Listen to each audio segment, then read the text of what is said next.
श्रोतेहो नमस्कार. आरोग्यम धनसंपदा या कार्यक्रमात आज आपण ऐकणार आहोत ॲलर्जीवर आयुर्वेदिक उपचार याविषयी वैद्य प्रिया नाईक यांनी दिलेल्या माहितीचा भाग 4 आणि शेवटचा. श्रोतेहो नमस्कार. इंग्रजीमध्ये एक म्हण आहे, prevention is better than cure. त्यामुळे ॲलर्जी झाल्यानंतर त्यावर उपचार करण्यापेक्षा ज्या पदार्थांमुळे ॲलर्जी होते अशा पदार्थांपासून दूर राहणे हे नेहमीच उत्तम. ज्या मुलांना नट्सची ॲलर्जी आहे अशा मुलांच्या पालकांनी कायम सतर्क राहिले पाहिजे, कारण बरेच चॉकलेट्स, केक्स जे मुलांना प्रिय असतात त्यातसुद्धा नट्स असू शकतात. ज्यांना धूळ, धूर, परागकण यांची ॲलर्जी आहे त्यांनी नियमितपणे मास्क वापरावा.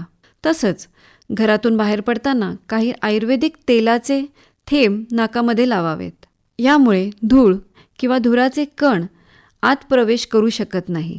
यासाठी काही नेझल स्प्रेसुद्धा उपलब्ध आहेत. ज्यांना काही औषधांची ॲलर्जी आहे त्यांनी आपल्या मेडिकल रिपोर्टमध्ये किंवा मेडिकल रेकॉर्ड्समध्ये त्याची नोंद जरूर ठेवावी. तरी देखील ॲलर्जीची लक्षणे निर्माण झालीच तर हिस्टामिन प्रतिबंधक औषधे डॉक्टरांच्या सल्ल्याने घ्यावीत. निर्माण झालेली लक्षणे कमी करण्यासाठी औषधे, नेझल स्प्रेज, आय ड्रॉप्स यांचा उपयोग होतो. पण हे उपाय मात्र तात्पुरते आहेत, कारण जमिनीतले दोष जर दूर केले नाही तर रोपाला कीड वारंवार लागणारच आहे. याकरता ॲलर्जन इम्युनोथेरपी ट्रीटमेंट उपलब्ध आहे. हे उपचार दीर्घकाळ घ्यावे लागतात, ज्यामध्ये आपल्या रोगप्रतिकार शक्तीमध्ये हळूहळू बदल केले जातात. व्हिटॅमिन सीचा परिणाम थोडाफार अँटीहिस्टामिनप्रमाणे होतो. व्हिटॅमिन सीचे मुबलक स्रोत म्हणजे आवळा, संत्रे, लिंबू, ब्रोकोली, सिमला मिरची, पेरू इत्यादी.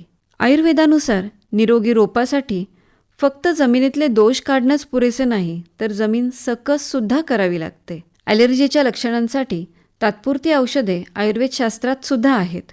पण त्याहीपेक्षा महत्त्वाचे त्रिदोष आणि परिणामी शरीर यांचे योग्य संतुलन राखणे. शरीरातले बिघडलेले दोष म्हणजेच उत्क्लेश झालेले दोष शरीराबाहेर काढून शुद्धी करणे म्हणजेच पंचकर्म चिकित्सा. ज्या प्रकारची ॲलर्जी होते किंवा ज्या प्रकारची लक्षणे दिसतात त्याप्रमाणे वमन, विरेचन, नस्य, रक्तमोक्षण, बस्ती यासारखे शोधन उपक्रम वैद्याच्या सल्ल्याने करावेत. या व्यतिरिक्त वसंत ऋतूमध्ये वमन आणि शरद ऋतूमध्ये विरेचन हे केल्यास पुढील वर्षभर तरी ॲलर्जीचा त्रास आटोक्यात राहायला मदत होते. शरीर शुद्धी झाल्यानंतर विशिष्ट लक्षणांच्या उपचारासोबतच रसायन चिकित्सेचा खूप फायदा होतो. रसायन औषधांमुळे शरीरातील रस, रक्त हे सप्तधातू उत्तम प्रतीचे तयार होतात. पोषक द्रव्य सगळ्या पेशींपर्यंत व्यवस्थित पोहोचतात आणि शरीराचे बळ म्हणजेच इम्युन सिस्टम मजबूत होते. याशिवाय विरुद्ध आहार म्हणजेच खाद्यपदार्थांचे अयोग्य कॉम्बिनेशन टाळणे, आहाराचे नियम व वेळा पाळणे, आपल्या पचनशक्तीची काळजी घेणे हे सुद्धा तितकेच महत्त्वाचे आहे. गर्भवती स्त्रीने कोणत्याही प्रकारचा अयोग्य आहारविहार करू नये, जेणेकरून होणाऱ्या बाळाची रोगप्रतिकारशक्ती चांगली राहील. दैनंदिन व्यायाम व प्राणायाम केल्याने श्वसनसंस्था निरोगी राहते.